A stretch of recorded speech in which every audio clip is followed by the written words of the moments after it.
We are here with David Duarte. Is that right? David Duarte. Duarte. Yeah. I got that. We're here with David Duarte.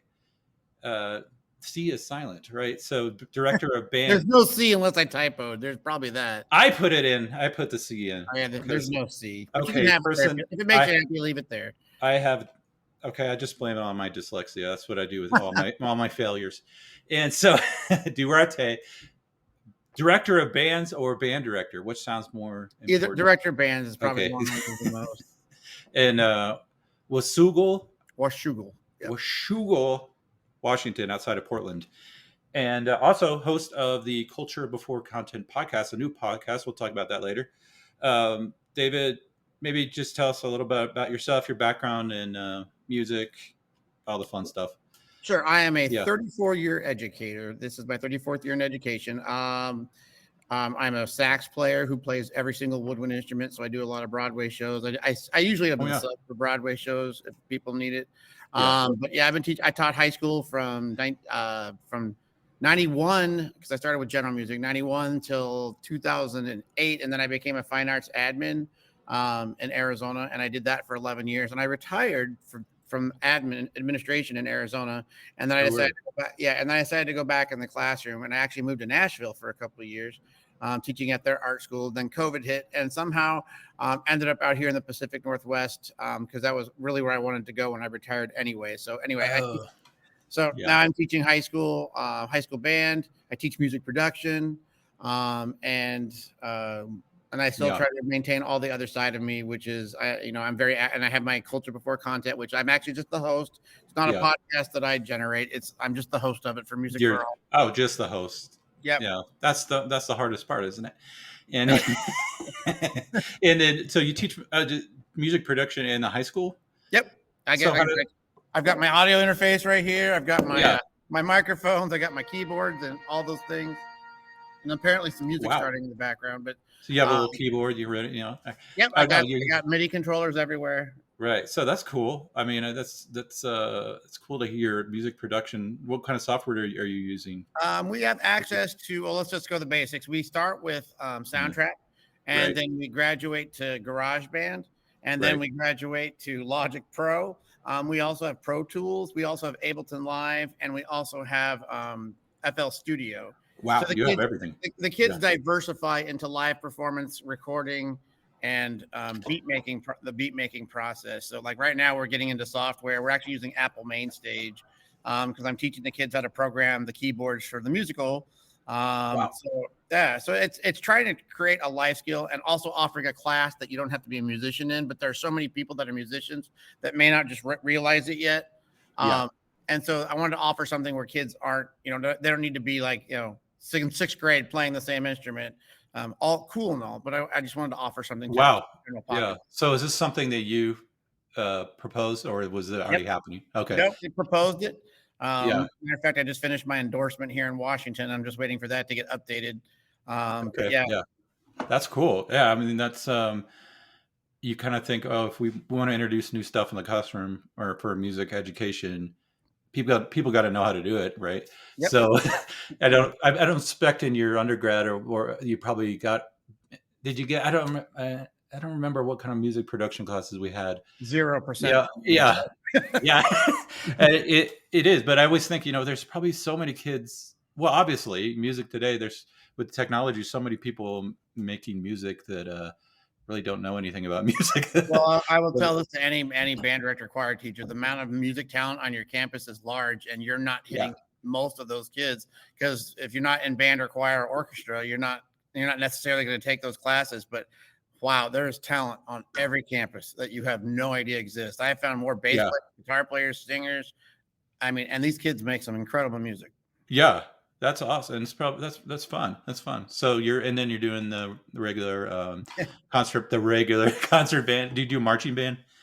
We don't have marching band here in the Pacific Northwest, at least in our county. I mean, there's a lot in Portland, but up here in Clark County, which is where Vancouver, Washougal is it really isn't a part of it. We do pep band to what I call the extreme. That's cool. We're at all the football games, basketball, boys and girls. But the foundation of these band programs and where the kids get interested is actually pep band instead of marching band. Oh, that's fun. I Yeah, I grew up in San Antonio, Texas, so yeah, marching band. It was a it was life. We had a semi trailer to haul around all the Which stuff. high school did you It go was to? Churchill High School, San Oh Antonio. yeah, Churchill's. They're kind Yeah, of tricky. I the did Ronald Reagan show once. I did. my mom taught there. I think Ronald Reagan opened after I finished high school, but it was like the next high school Yep. to come, and then yeah, they. I mean, it's like a sport up there or down there, Oh, right? it still is. Yeah. So right, and so you're working in high school. You're doing this podcast. You're busy. You're busy, and you're retired. I'm So retired, you're and I supposed to be adjudicate. retired. Yeah. So I So actually retired to go back in the classroom because I was doing adults and principals as my people and teachers. right. So my chance to go back and do music with kids is like my retirement gift to myself. Oh, really? Wow. You really enjoy it. That's great. Um, I know I talking to a lot of band directors and choir and fine arts people around the country. It's amazing the diversity of the workload. I mean, very few people have a small workload, but some people have a completely overwhelmed, way too much going on, and they get burned out quickly. And then it's good to hear that you're able to do what you want to do. Kind of. I'm sure you still have to enter grades and deal with problem children. I'm a retired curriculum. I mean, that's really as a curriculum Yeah, specialist. So yeah, I'm the guy that made the programs to do the grades, that did all that. So now it's yeah, just a matter of knowing versus not knowing, I guess. yeah, yeah, totally. So, what's your experience with auditions? Since you've been an adult. Of Oh, pretty simple. I started yeah, adjudicating, back in '89, I think was the first concert band festival that I adjudicated. So I kind of started by doing large group festival, but then somehow I became this jazz educator. But mm, I've been doing solo and ensemble and all state and regional auditions for saxophone since yeah. like 90 or 91. I can't even remember what year it is, but I am still, for Arizona, I've been the only saxophone adjudicator for middle school since they started the process because it's online. And then I used to do Arizona regionals and all state for saxophone. Um, Wow. So you're the guy. You're the sax guy. yeah, and I've written a lot of the rubrics and I've written a lot of Oh, the that's cool. systems. Yeah, so I live the system. Wow. So what about personally? Have you done? What about personal auditioning for things? Like my auditioning. Yeah. Well, the biggest one I think that I did, well, first off, was getting a scholarship to college. And I also did regionals and all state. Yes. Yeah. I did audition every year in high school. I made regionals every year. I made all Yeah. state the last 2 years. Who first year all state my senior year. Yeah. Audition for college, which is a whole different set of preparation. And then I auditioned for Disney band and made it into the Disney band, the college band that used Oh to. yeah. Yeah. Yeah. I have friends Yeah, that have so done and that. so that I Yeah. mean, my experiences, I actually auditioned for the Marine band back in like 97, 98, right around there. Right. And so I mean, I've auditioned my whole life, but I kind of went from auditioner to auditionee to auditioner, whichever way you want to Right. say it. Oh yeah. Yeah. Now you're. Do you have any? So do you have any trauma from auditions? No, I hate to say this. I'm sorry to anyone who's listening, but Yeah. I don't have stage fright. I don't have that. My brain doesn't process Yeah. the nerve part of it. So I just go do my thing. And if you like it, awesome. If you don't, awesome. I'm good. I'm giving you honest. Yeah, you're very chill. Yeah, That's all. I mean, there are people like this out there. No, and there, stage fright's a continuum. I mean, and so how do you relate then to students who have stage fright? How do you help? Because you don't have that personal experience. I don't actually. I did. It was funny because you say this because I actually did a present. There were presentations in the FBLA, the Future Business Leaders, and Yeah, they were doing some auditory presentations. And I talked to them. I said, it just takes practice, and I think the more you do it, the more the nerves get out of it because as soon as it becomes commonplace, we lose our nerves. And I right, think that's what it is a lot of people spot do it. They live up to the audition, they do it once, but they don't pre-audition or they don't practice audition or they don't perform enough. So I think for me, it just comes down to advocating for practice, and it really is. I think it's a habit to get rid of the nerves. right, right, right. I think we just get in our heads. And so when the kids are in their heads, it's because they're experiencing something that they can't react to. So it's reactionary. So I really feel like performance anxiety, yeah, is real. And if you can't necessarily control it, but you can assist it through practice and through repetition and through understanding and living the process and letting yourself adapt. So, like for me, it's like if I get nervous doing this, do that. It might be remind yourself to breathe, remind yourself to go, well, here, talk slower, remind Right. yourself of those things. Yeah, yeah. I wrote an article about stage fright a few months ago for Snap. It's on there, and I realized that there really is, the extreme. I don't like to use trauma because that's it's a word everybody's using now, but people that have extreme anxiety, Yeah, right? it is trauma though, because then again, you're Yeah, putting yourself through an experience that isn't necessarily warranted, wanted, but it's necessary. So for really, it becomes down to like, right, it's trauma, but you just have to learn to, like, you don't have to learn, but you got to find a way to overcome it, or at right. least, project what's going to happen, so you know what your reaction is going to be. Right. Yeah. And some people, for some people it's very extreme, and most people are in the middle where they don't, they can deal with it on their own, or they can get help. They don't need professional help, right? Well, So, but yeah, one of the things I do to assist students is I record my groups, my individuals, my kids, my bands, anything all the time. We FaceTime a lot of people all the time. And like I'm also a private lesson teacher. I don't have any students anymore. I finally retired from that last year.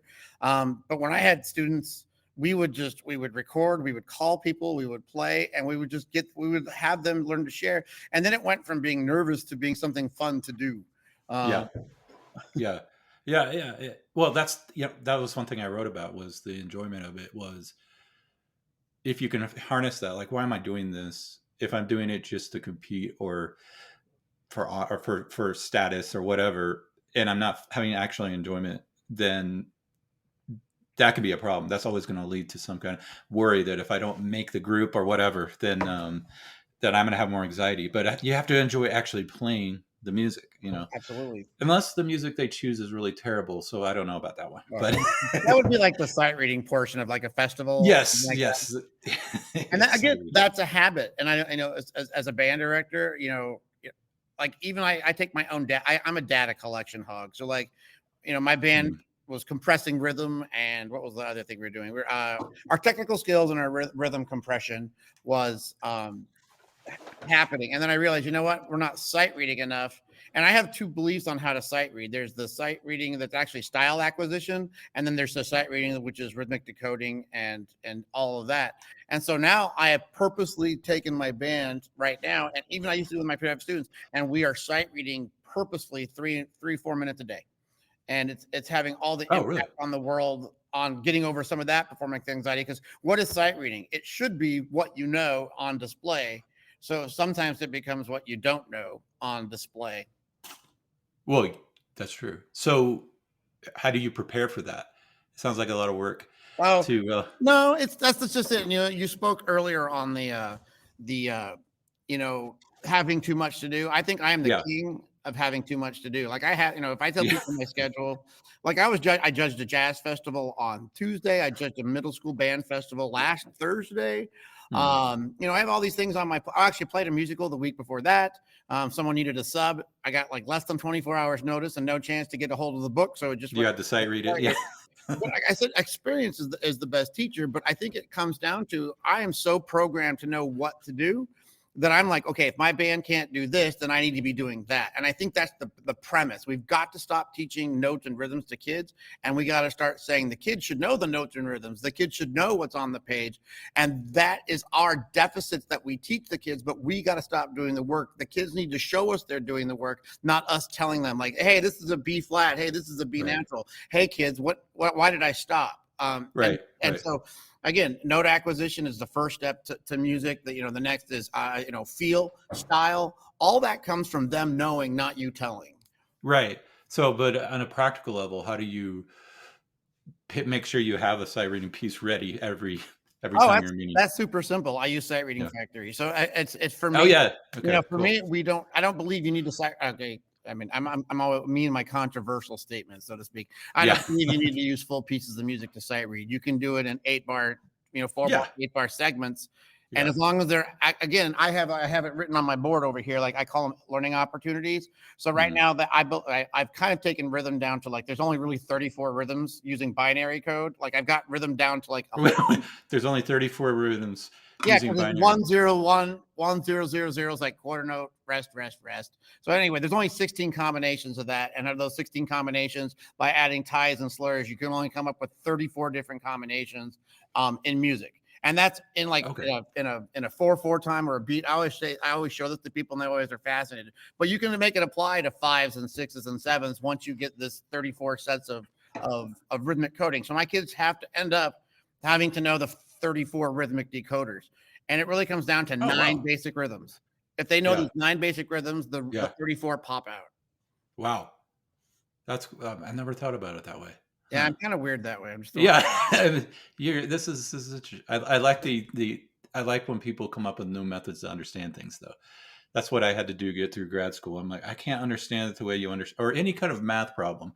Like, how do Well, you under I'm a yeah. sight reader, and I was telling the kids, I said, I can't teach you what I do because I think it's natural.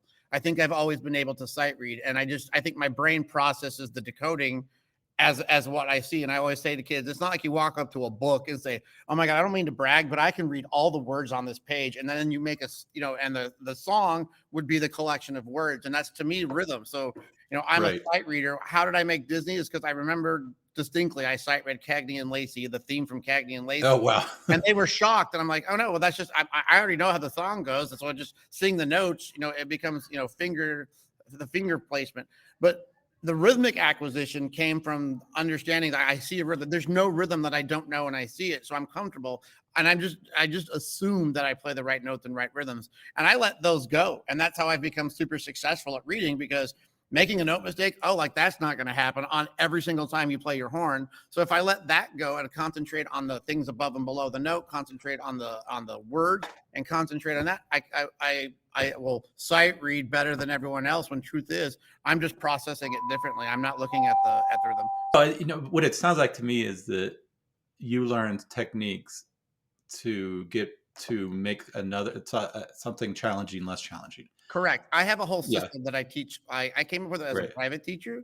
I have Right. a name for every rhythm. So like dotted 8/16 is day to day, day to day. Oh, wow. And I hate to be like, I'm not trying to steal anything, but like eighth and Yeah. 2/16 is Del Taco, and then it's 16th and 8 is Taco Bell. Apparently, I like Mexican inspired food. Fourth Still talk. notes is enchilada. 3 is cheeseburger, or if you're lactose intolerant, hamburger. So hamburger, enchilada, and it comes down to the perfection of rhythm using a source that creates both feel and accuracy. So when a kid sees it, they can go Taco Bell day to long Del Taco Still talk. Bell. Yeah. So like my poor Yeah. we crave. No, I'm kidding. It's just the ones. But you can make up any syllabic representation of Yeah. a word. But that's the decoding process of making sure that when you see it, you already know it. There's not like Yeah. We oh, new rhythm so this year, kid. the people who are not from the West, Del Taco is a Taco Bell ripoff, I call it. But Yeah. it I moved from Texas to Colorado here, and we had them, and I go in and I'm like, they have French fries in a Taco Bell. Wait. They have the best. I'm telling you for your listeners, Yeah. they have the best hamburgers that nobody knows. Yeah, they have that taco burger. It is. Yeah, Yeah. it is so good. Anyway, we digress. Yes, taco Del Taco. Knowing the difference between Del Taco, Taco Bell is the key to understanding rhythm, right? Yep, that's So, oh, and then and I then have pepper, hot pepper, hot pepper. So 16th, 8, 16th, right, pepper, hot pepper, hot pepper. Because then when you say the words like day to day, you're not right, saying you're not going 4E and a 1E and a 2. It's day to day. The way a rhythm feels or speaks. Because as a jazz person, a lot of our music is actually words set to music. So the rhythm is right, already inaccurate from the word go. So right, it becomes an interpretation. And so that's what I try to work with on the kids is come up with what interpretation are we doing? Like today in band, right. we did funk. And that takes a lot, that's a lot of different rules than Yeah, playing. Yeah. So, I mean, yeah, it is. just Yeah, reading I'm a rhythm. jazz guy, so and my son is a jazz bassist, and so but now since he's surpassed me far in musicianship and everything, then the playing with him and everything, I've been begin to realize more now how different the acquisition of the music is in the jazz space and pop music than written music. It just Correct. like, and so he started learning rock bass, actually rock by ear. I mean, he read music, but I'm noticing in him, because he learns so many tunes by ear and does all the transcribing, that was kind of his first disposition to music, and then second disposition is reading charts. And so I for me, it was the opposite. Well, It I was the think we opposite. as a music community hold on too much to linear acquisition, or that if you can't read it, and I'm telling you, the world functions more on what we hear, not what we see. And so It does to that's the taste, jazzer, especially. and that's the jazz person in me. And I'm classically trained. I learned jazz late in life. So Yeah. I flipped Okay. the switch completely when I found this world and went, "Oh my God, you're never gonna." There's no, like, when you're reading any jazz chart, you cannot see any style on any piece of music, and No. most of Yeah. the notes and rhythms are interpretations. They're not factual Yeah, representation. because it was, the thing with jazz is the history is it evolved with the recording industry. Correct. So I mean, it's folk music, in its sense, arrived, and then but people learned it through records, Yep. That's especially my from the music 40s. production students. There's Yeah. so many great musicians, but they're just not, trained. But that doesn't matter. You can backfill them to the things that they need to know. And again, what's my goal? Yeah. Loving music for your whole life, and being marketable if you want to be a musician. Yeah. That's good. I like to hear that. And I think I always tell people who just learn guitar by ear, whatever, I'm like, learn to read music. It's not that hard. I mean, just some basic charts. I mean, I think for people who don't read music, it's kind of intimidating, but especially on piano, that's what I play now. Well, piano is one of the hardest to read music because you got to read two at the same time. So tell me about your like how you handle auditions in your, over the years. I'm sure you've changed many things, Oh but yeah. in your school, and you're actually, do you do like tests, evaluations? Do you place kids for the next year, that kind of thing? Well, it's a combination of two things. Number one, how I handle auditions might be a little bit different than most. I'm not a big fan. Like, I place my kids in my bands and my groups, so the auditioning process doesn't necessarily exist in my school life, but it exists all the Hmm. time. If you want to solo, like for example, we have assemblies next week, and the student government asked for kids to play the national anthem. So I sent out I call it APB, to my students. Whoever wants to play the Star Spangled Banner, it'll be by Yeah, yeah, yourself. yeah. Just send me a text back, and they'll say, oh, and I got like 4 or 5 kids. I said, awesome, submit a recording by Monday. And then we'll just do auditions that way. So auditions are there. My pit orchestra, who wants to be in that? Yeah. One kid per instrument, because there's only so much room in that space in that room. So there are audition things, and there are purposes. But in terms of, for me, I think it's more like rubric to a standard is the same thing as an audition. And my band is always a constant Okay. audition. So when I talk about auditions, and in my personal experience, I have what I call boxes. And so I have 5 boxes that I use, and one I really don't use, Okay. which is the I don't know what's going on box, which is rare to run into a student or anyone that doesn't know what they're doing. Especially in high school. Yeah. Yeah, it's so Yeah. like the really box is I'm excelling, or I'm a collegiate sounding person. I have a box where I'm average, or I'm a great high school player. I have a box where just a normal high school player, and then I've got the below average high school player, and I can move Okay. those boxes around. But once I turn those boxes, then I can score a kid within those boxes up or down. So am I a good high school player approaching a really good high school player? Am I a really good high school player approaching? And the problem I have with auditions, and I guess watch my semantics here, but is we're Yeah. trying to use a qualitative measure using quantitative reasoning, and those Yes. two Yes. do not mix. But you can try, and that's You're trying to get to a quantitative, qualitative. right? You're trying to get to a qualitative using a quantitative. So I'm going to say you're a great kid. Here's your Okay. score. Yeah. And so that's how I do auditions for, like, when I'm Yeah. doing. But once I put a kid in a box, I know I have the right kid. I know I have the right kids in the right box. So when it comes to audition, you might be a great kid competing against another great kid, and then it might just be how you did it, as I call it, at the snapshot. So auditions are snapshots. They're not necessarily. That they are. I Yeah. know that I'm Totally. better Right. than you, is like, the common Yeah. phrase that I hear. But yeah, it depends on your snapshot.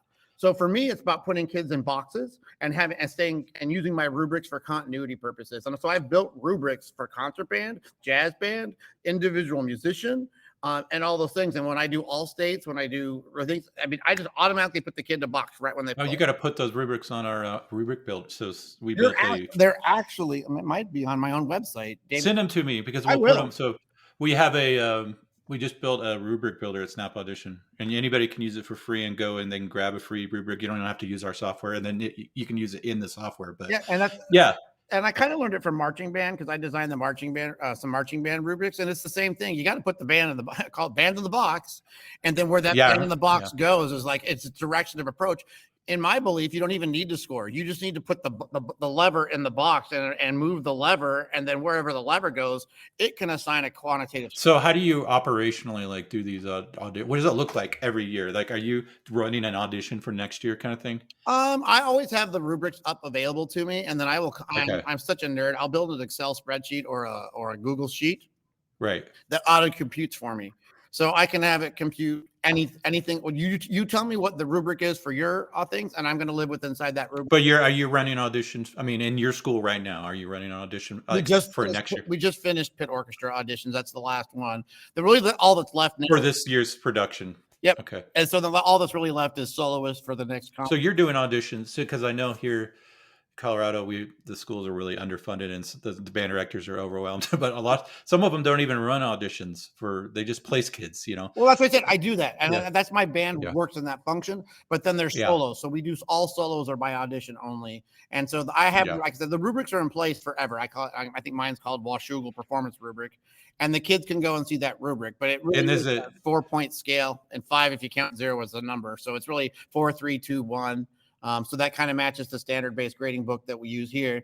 But I okay. mean, it goes down to that. I'm excelling. I'm kind of meeting the standard. I'm going below the standard, or I've got a lot to do to get to that standard. But it's really helpful in giving the kids feedback to where they are. So yeah, I mean, I like this. I like that you give. So the whole point of a rubric is that they should have it beforehand and know correct, how they're going to be judged. I correct. really like. I think I'm trying to advocate for rubric based judging because number one, I think it helps them prepare for anything if you write it in paper or whatever. And second, it helps you grade. It's just Yep. faster Well, the grade. I think to further along with it, I think the problem ends up being is what we do with the data. And that's where it is, where you're getting the feedback. But too many times we worry about the Mhm. rating or the score, and we don't worry about, oh, look, I'm low in technical skill here, or I'm low in my attacks, or I'm low in my intonation. And if you started Okay. attacking what the data is telling you, the next audition or the next score would be higher. But we keep looking at the did I get first place or did I get a superior rating Oh, whoa, whoa, whoa. rather than Okay. looking at what the problem Yes. is. And that Yeah. my comment is every time you judge, I try never to say, I totally did it last week and caught myself, which is here's hoping my comments have been helpful. Why am I hoping that my comments have been helpful? That should be, these are my comments. This should drive you to the next thing because it's habits. To me, Well, yeah. And I think what you're talking about is something that all educators deal with is what happens to the kids at the top who are really excelling at something and they're at the bottom because at the bottom they need to be told how do you improve and then at the top sometimes it's like well I've made first chair or whatever you call it and what do I do what do I do now people are turning your lights off. Yeah, so yeah the kids that they achieve the top band or whatever at their school and then maybe in the city and state even. Well, what does that even mean? I mean, so many kids can get bored with it because they don't have any challenge. There's no challenge. But the reality is, can they go to LA or New York and play at the top level? Most of them can't. So, how do you keep? I think that rubric really keeps it reminds you as the evaluator person that hey, everybody can keep improving. And reality is the top kids they want to keep improving. correct. So And that so goes they back to which one do you value yeah as a human, growth or proficiency? And the problem is when you become like a really good player, you're addicted to proficiency, but then it becomes the addiction to being more proficient than somebody else is proficient. Because like I said, I teach at a small school. It's really easy when you only have like yeah 3 kids on an instrument. It's like, okay, it's not the amount of work that the lowest kid is going to take to get the highest kid could be a lifetime, or you got a senior going against a freshman, and you just know that it's going to take a while. So, like I said, for me, like here in Washington, all the honor bands happen early. Like All-State happens like right when we get to school auditions, so I get to yeah actually put all my auditioning practice for my kids at the top of the year. Whereas in okay Arizona, when I lived there, it was all like January, February, March. So I had the semester to prepare them, and then they could audition. Where here, I have to get them ready to go like right out of the gate. So a lot of my kids here do honor bands, and so I encourage the audition process from my kids who want to go above and beyond, because that's where they can get some of that understanding of how Yeah. an audition makes it, and I can Right. use my experience with them to help them prepare. Right. So did they, one of my motivation for making Snap was, oh, it seems to be a logistical mess to me to run audition.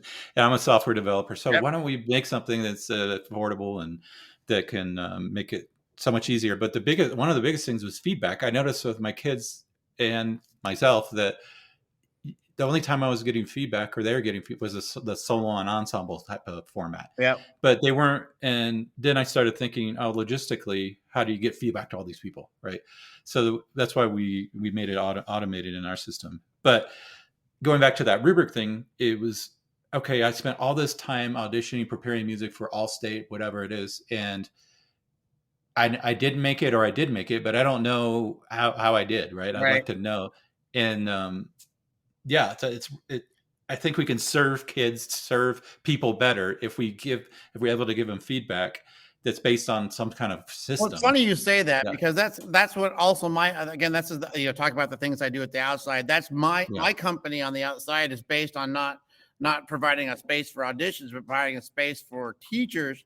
Because I said my administrative brain takes over, where they can submit kids for review and make them go twice, and then they can see where that improvement is. Because again, guiding the kids towards improvement is that next step. Auditions one process, but getting people, bands, anyone guided towards getting information to drive you to get better is where I'm at professionally in my career, because that's what I learned made my district bands better when I was in charge of them. Is we right. and we used to make our bands come twice to a festival, so they would come in the fall and the spring, and there were two scores: your growth score and your proficiency score. So not only you Oh could, wow. and so yeah, well, this is what drive the bus is those proficiency. I mean, if you get a superior distinction, which did happen from one of my programs in the fall, what's your incentive to grow in the spring? Well, your incentive is not to shrink.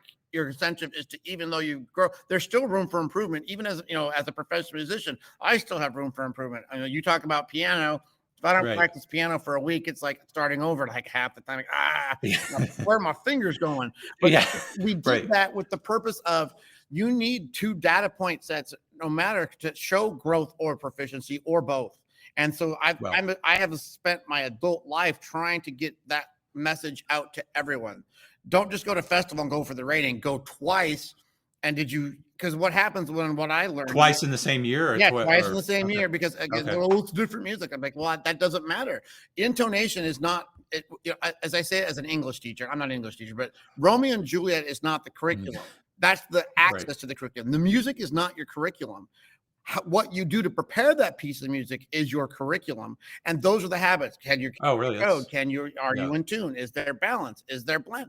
And what I learned when I started doing this is I could identify the deficits of a band.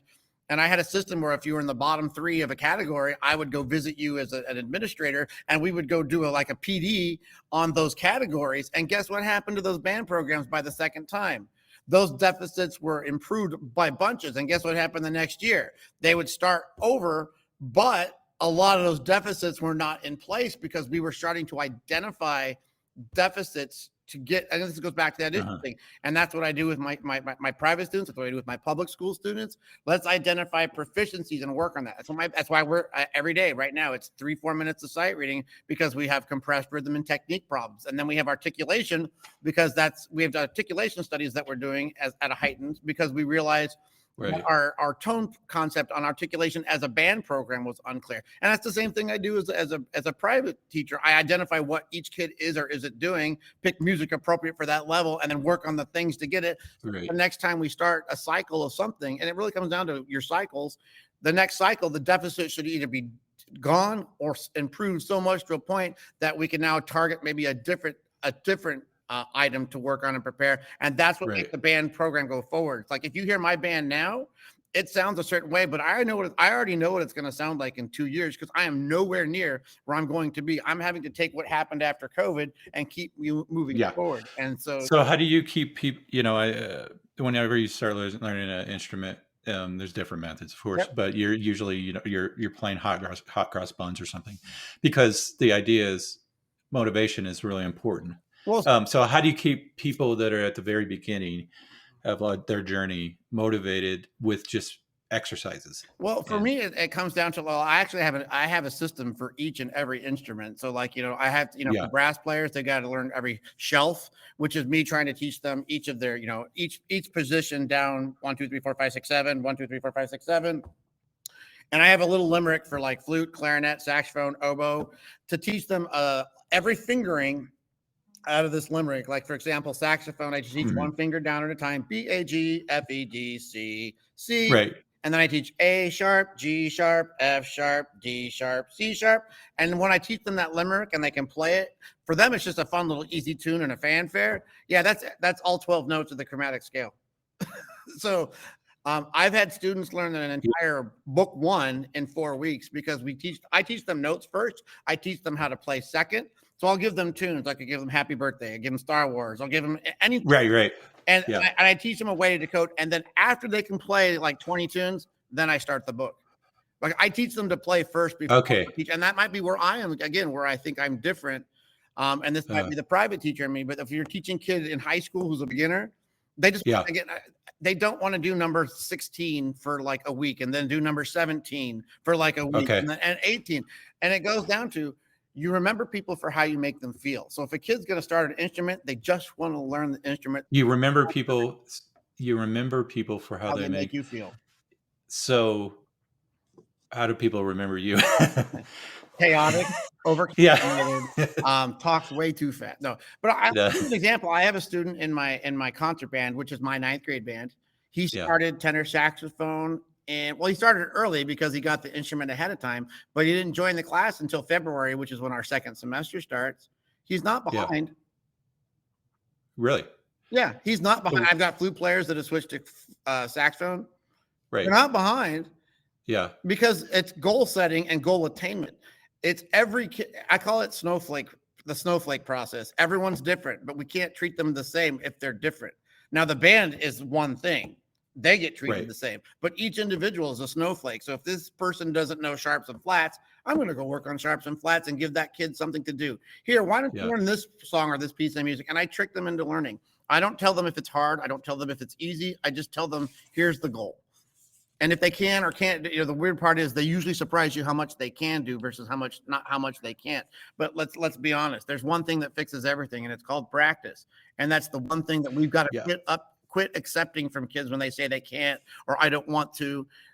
So how do you, this is a great, we should talk about this. So practice, obviously, you have a band, choir, strings, whatever. It's even a sports team. It's a group of individuals bringing their individual skill level and ability to do things to the group. So individual practice is going to have to be there in some way or another. So how do you have, over the years, how have you dealt with this? I And started changing my mindset. okay, what was your original I mindset? assume nobody wants to practice. I assume Yes. nobody has time. And Yeah. a random third one, I assume nobody reads an email, but we keep sending them. It's the same process. So if I Yeah. assume those things that people don't read, they don't have time to practice, then I change my mindset. And So they don't have, this was actually something when I went to music school in North Texas, I struggled the most with practicing. It was not that I didn't like practicing, it's just the motivation to get there and practice enough, well, that's right. right? And again, this goes Yeah, back to how you feel. Okay, right. if I'm a video game aholic, so Mhm. no, son, you need to go home and practice your video games. You are not achieving level 21 fast enough, and that's not happening. But it truly is. A video game and your instrument are kind of the same thing. And I teach kids, you got to beat the boss to get to the next level. And so, if you want to do it, it's not about if it comes down to, I think there's more motivation in the process. In my Okay. expectation. So, like, for example, all these, I don't believe in practice sheets. I don't ever I tell my kids to practice, but I don't have any check for understanding they do that. I teach at a school where I've got the baseball team, the track team. I have these kids. Yeah. Like, if I try to do a rehearsal after school, it's not happening unless I have only the kids that are available after school. pit orchestra. And so what Yeah. I've learned to do is the expectation is, all right, we're going to play this piece of music. It needs to be by memory, or these 8 measures, and it needs to be by memory, and that'll be by Friday. You know what happens when you give a piece of do that? The kids practice. Or me, I don't need to practice this. I'll have it down in 30 seconds, and that's that top kid. But as I say, it takes as long as it takes as long to do something. So if you set the goal and everyone agrees upon the goal, I put That's interesting. So my practice in my lessons. I put my practice in my band. I put my practice in when I'm with them, okay. and allow them. Here's the thing: they'll practice more because the motivated kid will go home and practice regardless. And so what it ends up being is practice is a habit. But if you don't have the habit, build the habit where you're at, where you can control it, as opposed to home where you can't. Right. That's interesting. You say that you're not so much focused on practice, then you're focused on them achieving a result. Correct. So I just saw, I was in New York and I saw Chris Potter, amazing saxophone player. And I remember an interview with him where he explained that like he's obsessed with practicing. He'll practice 2-3 hours a day, even as a 50-something-year-old sax player. And he feels obligated to his audience to keep improving. And I know Pat Metheny, your light's off again. Pat Metheny, guitar player, one of my favorite. He's the same way. But those people aren't normal. But yeah. I had to watch what I used to say to my kids. Well, kids, when I was Yeah. your age, I used to practice 3 and 4 hours a day, and that's where my mistake was made. Because you were lying or what? No, I was not. Again, I'm different. Yeah. What I learned was it's never about time, because when my kids leave the band room, or like we get through rehearsal, a lot of times I'll say, "Okay, kids, pack it up." And they're like, "What?" Because it's engagement. It's really what we focus in is on engagement, not the time. And I think I used to worry about, I practiced 4 hours a day. No, I didn't. I mean, I did. But the reason was because I had something to do, and I kept doing it because it's like a video game. I can play a video game, no joke, 12 hours a day if I want to. Well, it engages my saxophone was. It's because I'm so engaged in the process because I have something to do that I motivation. But your level of engagement when you're young was at a very high level. Yeah, probably. Because I had nothing else to do. There was no cell phone. I'm old. Yeah. Yeah. Well, it's true. But there's always something to do, and that's doing nothing. Yeah. So, and the practice thing is so I really like this idea too of focusing on a result instead of just because everybody is different in terms of how they handle discipline, and also why do we focus so much on time practicing versus the role? Because it actually makes a very inefficient system. Because if you ask me to play 12 scales, it will be less than a minute. I guarantee it. But if you ask one of my 9th graders who just started clarinet a year ago to play all 12 scales, it could be a while. But as we set that goal, you mean a while in terms of how long? Yes, if you tell me to practice for an hour to learn my scales, I'm going to be like, no. Yeah, because give me something to do that I engage in. Here, why don't you go learn the changes to this, or why don't you learn this sonata? I'm like, oh, this is cool. I'm gonna go learn that because I don't need the scales at that point. But the kid that needs scales needs scales. Snowflake. Again, it goes back to snowflake. We got to snowflake everyone. Treat everything as an individual.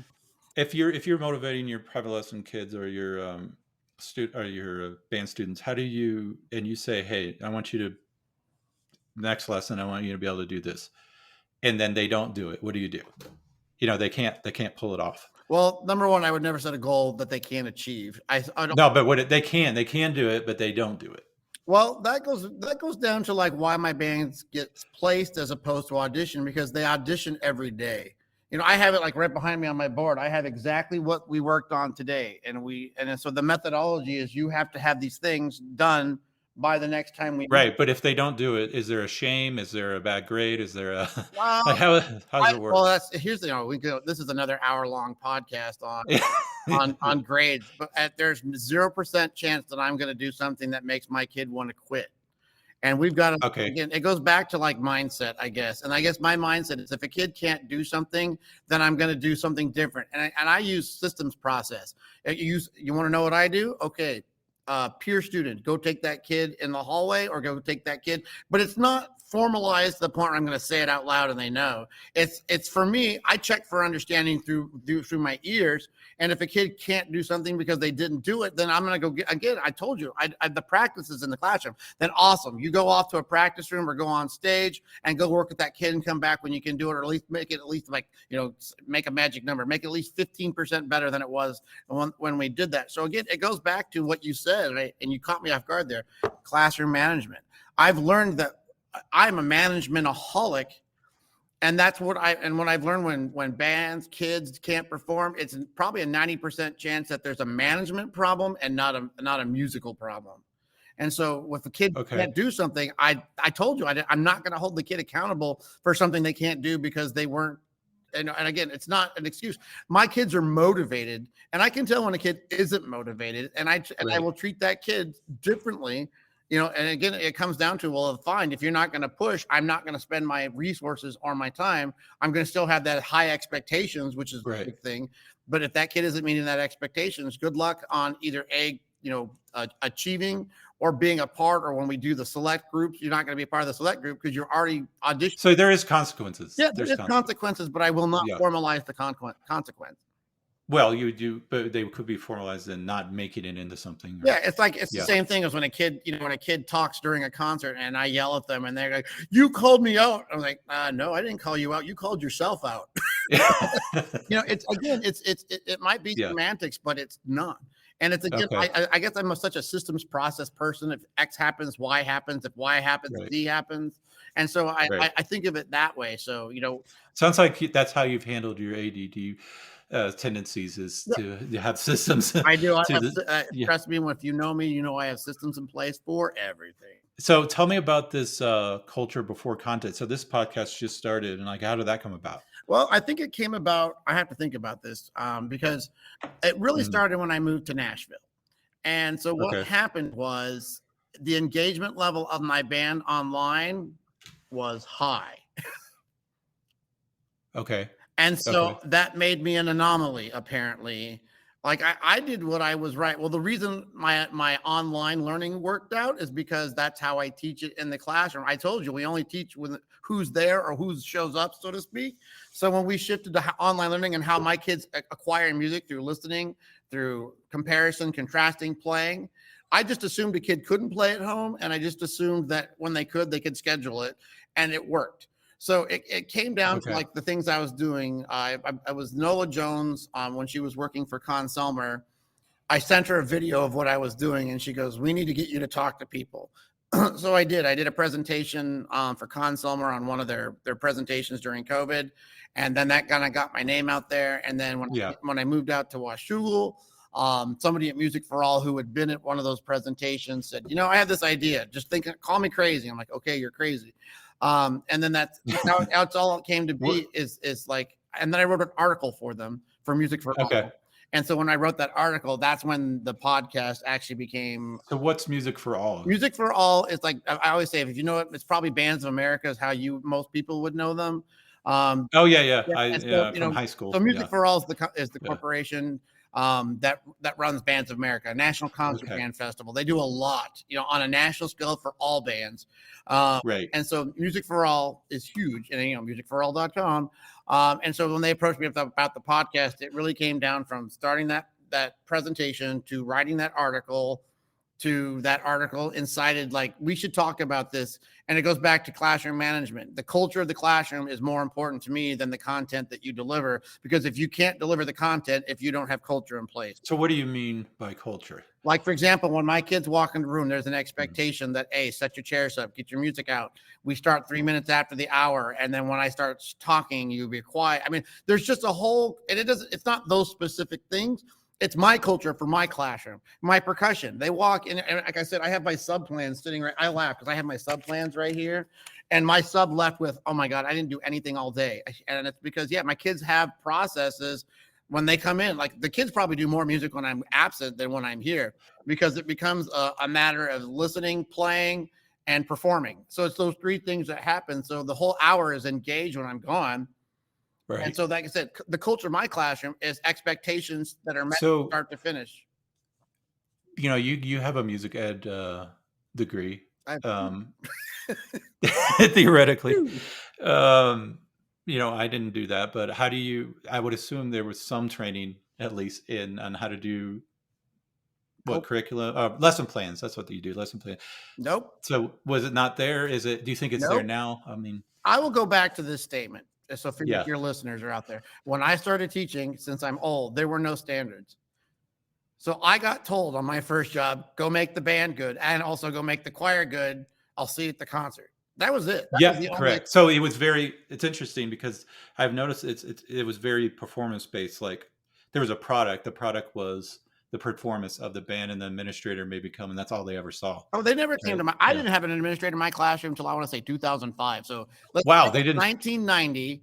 The they first didn't time I had evaluate you, somebody walk in or my room to give me an yeah. evaluation was 2005. They walked in and said, "Oh, I need to bring the board members to this." And then I had board members, and then people walking Is it because it's good or bad? because it's good and because lesson planning. Again, I backwards design. You want me to Yeah. lesson plan? My lesson plan lives on the internet on my website, and all I have to do is fill it in and hand it to my evaluator. I said, you can pull, and I will tell my evaluators, walk in anytime. A, you're going to see engagement. B, you're going to see a lesson. C, you're going to see targeted instruction. I learned none of this in my degree. So what did you learn in your college training? Hmm. Well, And first as off, I far was a marketing and finance major for 4 years. So I yeah, learned that I didn't like that. And then I went to music because I found out that's where my soul was happy. right. And so when you ask me what I learned, I don't know. I took music history. I learned a lot. I still know all of my music history stuff because I can memorize anything oddly. So my degree was more built on the collegiate aspect in music as opposed to the musical ed side of it. And the music ed side, I got my elementary methods teacher was fantastic, so I got a good basis there. My secondary methods was more built on observation and go see what people do, and I think that's how I was taught in my music ed degree, Okay. was Yeah. to Yeah. listen, observation, emulate, and recreate. And it was not built on lesson planning because there were no. Again, you don't have. I don't like now as a curriculum specialist, I know how to write them. So I always say I know what I'm doing. My whole year is planned out a year in advance. I know all my music, I know all that stuff, and I can go back and do my lesson plans in reverse. So if I'm working weeks 1 and 2 are sight reading and Right. style acquisition, then I have a lesson plan for that. And then the next 3 weeks are performance based. Then it would be the skills that it takes. And then it's just my belief that in order for a band kid to be able to play, once you have all 12 scales in place and they can do it in scale third arpeggio, then they can sight read. And that has nothing to do with, oddly, I believe they can't sight read unless they can do those things. And then when we do the sight reading, it's usually already in place because of that weird scaffolding that I do. And so I guess I didn't learn it in college. I learned it through experience. And I guess I started teaching at such a young age and private teaching at such a young Mhm. age. My private experience is probably where my public school got all of its Really? learning place. Yeah. Okay, that's And good. I've spent So my life trying to process how a brain does it. So like I said, if I ever shared some of my methodology of how I'm a saxophone player, I have like every odd failing or every even failing etude. No, I'm sorry, every odd failing etude written out in my coding. And so I've taught how okay. to decode that music. I have a very linear way that a kid can learn failing etudes almost to perfection. And I don't give them the music. I give them the code. And when they go and they see the music, it's like I can sight read it like grade level 5 music at that point because again, it takes targeted skill, and this is where private over public. I do the same thing in public. It just doesn't go as fast because I can't individualize fast enough. So tell me so culture before content. What is a so for a music educator who is doing the opposite of what you think they should do, culture first? What does it look like to Oh, do it's content first? well, content first looks to me like chaos. Because if you expect your kids to do stuff, how are they? Again, I don't know how a kid learns unless the culture is already in place, which is what I always tell student teachers beware. You're getting fooled that the culture's in place because you're usually walking into a program where the teacher that you're observing teacher's culture, or dark again, is in place. And sorry, hold on. And so I don't believe kids can learn unless you have culture in place. Um, So if I think about I'm a jazz person, so a jazz band where in high school the director just finds 3 charts, first day of school, hands it out, and then start playing jazz. And obviously that's not going to work in my world, in my thinking. But I assume that happens. Is that correct? Yeah, and it's funny you should say that because I have Yeah. 42 kids and I have like 60% of my band program in jazz, and Okay. it's before school. And again, this goes back to demand and supply. Why are there Yeah. 42 kids coming at before school at 6:50 in the morning? It's dark. Yeah. Well, not it's finally the light's coming up. But my jazz, I mean, I said I learned most of my jazz later in life, and it really was Disney that helped that out. So my methodology is built belief on jazz that you can't play jazz until you can hear the style. Don't do style until you can hear it. You can't read funk. You can't read swing. You can't read any style without knowing how it goes. So Yeah. Yeah. And that's how I went to help with my son's high school big band when he was freshman, and I would just I would, I was trying to explain improvisation, and I really kind of given up on that. I'm not good at but teaching you it, know, but I, I don't think I think none of us are. I think it's funny you say about yeah. improv. Yeah, I always have I always have a trumpet player that can play a high G because it's my expectation. I always have somebody that can improv because it's my expectation.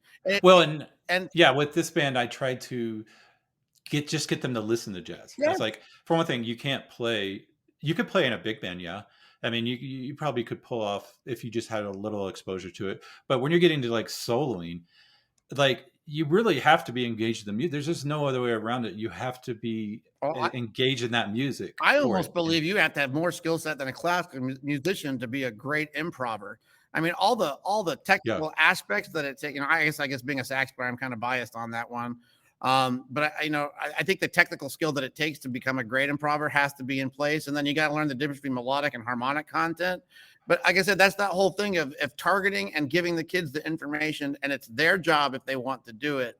And I think that's maybe where I'm different. And Well, this is why I'm interested in your music production class, because I've kind of thought maybe it'd be cool if there was more music appreciation content in, especially jazz, because that's where I live. But because appreciating the music is really part of learning how to what play the music. why So why don't a lot of yeah, people go to major orchestras anymore? Why is the orchestra right, scene? And I will say it goes down to demand and supply. You can right, play Beethoven all you want, but if you haven't educated the masses on why Beethoven is cool, right. they're not going to go listen to it.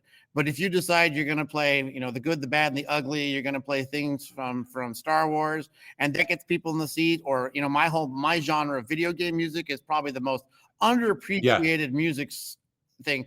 That's what we're doing right now in my top band is we have our pops concert, and I found some great scoring, and these kids are so invested in music that it's probably got some technical skill. that's a great idea. Yeah, Yeah, and the video again, game it music. goes to the Yeah, demand for learning versus the supply of information, and they choose the music.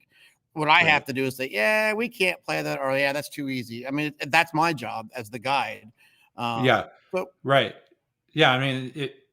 Yeah, so the culture before yeah, content. I the think. culture part of it to me is, I mean, yeah, you can have your content in place, and I guess you could teach without culture, but I would just equate it to any class that I've ever substituted in. I sub a lot because it's when teachers are gone and there's nobody, I'll go sub. It's Oh, you. fine. But you walk into an English class, Yeah. level, it goes. I always say this: I don't judge it by the content; I judge it by the engagement level. I don't judge anything by content. I judge it by engagement level because if the kids are engaged in the process, learning takes place in reflection. I'm just going to say that flat out. If kids are not reflecting, then there's no learning taking place because regurgitating content is not So necessarily. how do they? Ex- yeah, you're right. I mean, it's We so deal in two reflect. things. How do they express their Yeah, reflection we of? deal in two things in life. We Yeah, deal in information and we deal in knowledge. And yeah. I'm telling us, we got too many people stuck on information and not enough people working on knowledge. Google is probably the best Okay. and worst thing ever. I'm like, kids, you can try to Google, but when you try to out Google me or look something up to prove somebody wrong, that's information. I said, but when I know something for a fact, or like this, I said, I don't need Google. I have the knowledge. I have the skill set. Improvisation and jazz, that is knowledge. That is not information. But you've got to take the information that takes to become an improvisation specialist and make it work. But until it's knowledge, again, I said we need to concentrate on knowledge and not information. Right. And I think, It's application of information. yeah. So Right. Yeah. walking into a regular ed class, it's like, wow, if these kids are going to the Google Classroom or Canvas or Schoology and they're doing Right. assignments and turning it in, and then they're really on their cell phones and not doing it, I don't see any engagement. I'm gonna be like, Is that because that's what we're used to? We don't understand a different way. Why don't we do more projects instead of like that's my music production? Let's work on projects. The two projects we got right now is my kids are learning how to program keyboards on main stage because that's an Yeah, amazing yeah, skill. And right now, the other thing that they're doing is learning how to round the soundboard, and the auditorium. They have to learn to set up the mics and produce sound from a that's great. Yeah, speaker and a musician, yeah. and they have to learn how to record it. Each kid has to be able to set it up, tear it down, and you know what? They kind of enjoy that. I'm just saying they like what they're doing. And then if they don't, Because there's relevance to their modern world yeah, and if and they don't like that, or technology. they want to work, or like I said, if they already have that skill set, then they're going to go grab a guitar, or get on the piano, play drums, and they're going to jam and then record that again. They find something that's engaging. Yeah, And I yeah. think student choice is also the most underrated thing in the classroom. And I hate to go to curriculum away from from auditioning, but it really is. It's all one and the same. The demand for learning Yeah. has to overtake the supply of information. The culture has to be in place before the content's going to be getting learned. And you're going to find out all I do is speak in metaphor to getting those things accomplished. Because if I'm Okay, let me ask you this then. I have a question. One last question before I let you go to your fun world of teaching is percussion, how do you handle as the pressure?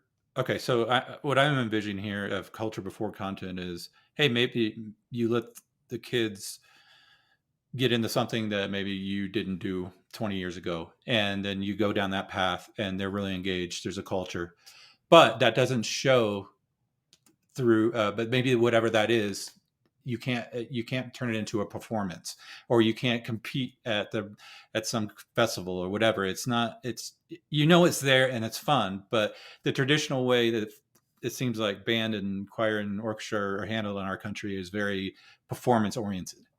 it's almost to a fault. Yeah. Teach more, not perform less. I would say if the kids were learning more, it's my belief in my rehearsal. I probably only rehearse 20 minutes a day. And the rest of it is on technique, skill, and warm up, because that's what it takes to play that music. Running Right. the music doesn't make it better. So how have you dealt with, or could you see problems with that related to like band directors in a high performing school, but they want to follow this culture method, but they Well, also have to I will produce a say this: if product? they're high performing, they have a culture. There's nothing to see here. Please move on, because Well, okay. there's high Yeah. performance is the indicator. That is the culture you're saying. Yeah, Yeah. high performance is the indicator. There's no need. I'm trying to say to someone who's already saying, I can't get kids to make the regional band or the all-state band, or I can't get Yeah. I can't get a superior festival. For me, my Right. brain says I get a superior festival no matter who I have, and that's the puzzle. And it might be that my bands that get a superior aren't as good as some of the bands that I've had in the past. My bands have played at Midwest. My bands have played at Wibbick. My bands have played at IAJE conference. My bands have played at the Monterey Next Generation Festival. I understand that aspect of it, but that's not what I require. I go to festival to make sure I'm on task with what I know it takes. And for me to not get a superior, so to speak, really comes down to I either over or under programmed. I either, again, it's me. It's Okay. 44 years of teaching have made me a different beast. I don't need festivals to tell me how to do. I need people to interact with me to make me better. And that's Okay. where I'm at. I'm not interested in the performance. I'm interested in the acquisition and appreciation of music. And that's awesome. So you're saying in order to you really believe this methodology of focusing on the culture, the engagement of the students I will believe it. I produce believe a better product Yeah, I believe most of the the time. content happens when the culture's in place. That culture might be Yeah. the culture of warm-ups, the culture of setup, the culture of student behavior, the culture of the things that go before and after school. Your Yeah. culture is your culture, but again, culture of practice. If you didn't practice in college, it's because you didn't want to. Plain and flat out. And if you would have wanted to, you'd have Yeah. practiced. So then what's the culture problem? You're either in the wrong space, the wrong Yeah. mindset. Yeah, yeah. Okay. It's well, the fact is, you might not always have the results the community wants, the band parents or whatever, or the kids. But if you really believe you're making a difference in their lives and they're engaged more, Yep. that should be a reward in and of itself. I mean, High standards, high yeah, expectations. but how to get there is what we all have Right. to learn. I'm still working So on it. I'm getting better at it. I'm just saying. how can we check out your podcast, Culture Before Content? All you have to do is Google the words Music for All Podcast Network. Okay. So if you do that, Culture Before Content will pop up. I have a Facebook page that I've created just so that people want to go there. But really, it's also on Apple Podcasts. It's on Spotify. So I always tell people just pop it. If you have your iPhone and you listen and use that you get your GPS, just pop the podcast on. Or if you're on an Android, use Spotify, or it doesn't matter. But it's on YouTube live. You can watch it live Sundays. It's everywhere. Yeah, Yes. it's live on Sundays at 7 p.m. Oh, you do it live. Okay. Yeah, there's no pressure. Part. There's a scary part for you, and then you can watch it as soon as it's done. You can watch it forever on YouTube. But I said, and the next day it's available on Apple and Spotify. Okay, awesome. Thanks, David. Thank you.